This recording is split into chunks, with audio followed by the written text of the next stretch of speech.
MadBitcoins, today is Thursday, June 20th, 2013 at 11:35 p.m. in Paris, France. I'm a soft commodity looking for a growth recession. Here are today's MadBits. Bitcoin prices remain steady in the 110 to 100 range, with a last of 109, a high of 114, and a low of 106. Today's episode is brought to you by the letters FUD. That's right, our top story tonight: fear, uncertainty, and doubt. From New York Magazine. Bitcoin sees the Grim Reaper. Ooh, creepy title. Is it Halloween? Bitcoin's path to the grave has always been fairly clear to me. Ooh, creepy opening line. Not exactly once upon a midnight dreary while I pondered weak and weary, but still has some poetics to it. Now let's start with the claims. First, the third-party infrastructure surrounding Bitcoin would become shaky.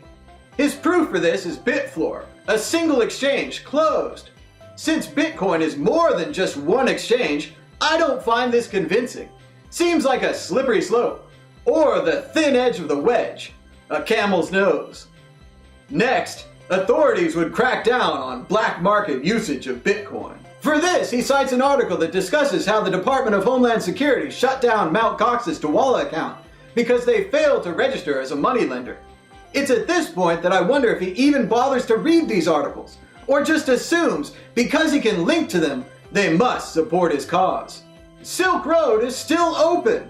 No one is cracking down on Coinbase or BitInstant because they filled out the forms correctly. It just seems like Magic the Gathering online exchange are a bunch of clowns. Seems like, allegedly, I said seems like. He also links to an article about the Fed shutting down Liberty Reserve. Again, a red herring. Do you like seafood? Liberty Reserve isn't Bitcoin. It's a centralized currency based on e-gold by the same guys the Fed already shut down. They just moved to Costa Rica. You really gotta wonder if this guy reads the articles. Articles like this one from CoinDesk. Mt. Gox temporarily suspends USD withdrawals. Temporarily. Ooh, good thing New York Magazine left that out, because I'd hate for Bitcoin to see the Grim Reaper temporarily. Cause that'd be real scary. Like 1 minute he's there, and the next, poof. Not exactly death dragging you back to the gates of hell by your collar, kicking and screaming while you try to grab onto anything. Literally anything to halt his strangely strong but bony advance.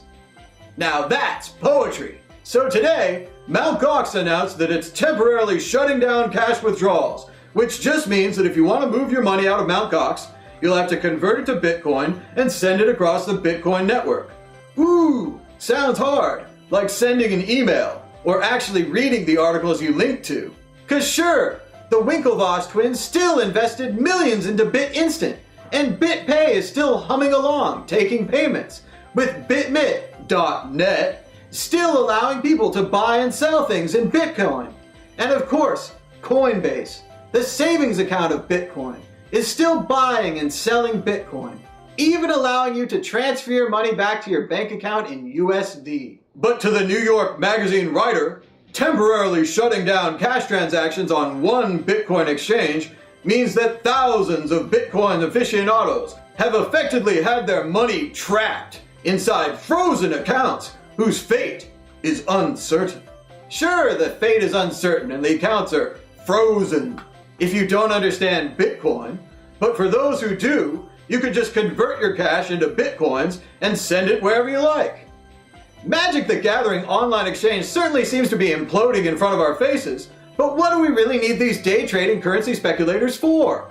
Coinbase works, BitPay works, the infrastructure to crush PayPal and eBay still exists, BitMit.net, annoying.net, is still open and sent me some ripples, adding to my digital currency collection, Notch, a Guy Fawkes mask, now illegal in Dubai, and a Bitcoin sticker for my car. Sweet! I bought all those things in Bitcoin, so nothing's wrong with Bitcoin. Just one of the exchanges is having some trouble and is working it through. Nothing here is fucked, man. Except for maybe journalism and New York Magazine.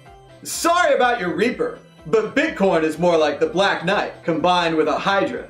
No matter how many limbs you slice off, it's only a flesh wound. Ha ha ha! This has been Mad Bitcoins. Mad Bitcoins. Mad Bitcoins. Mad Bitcoins.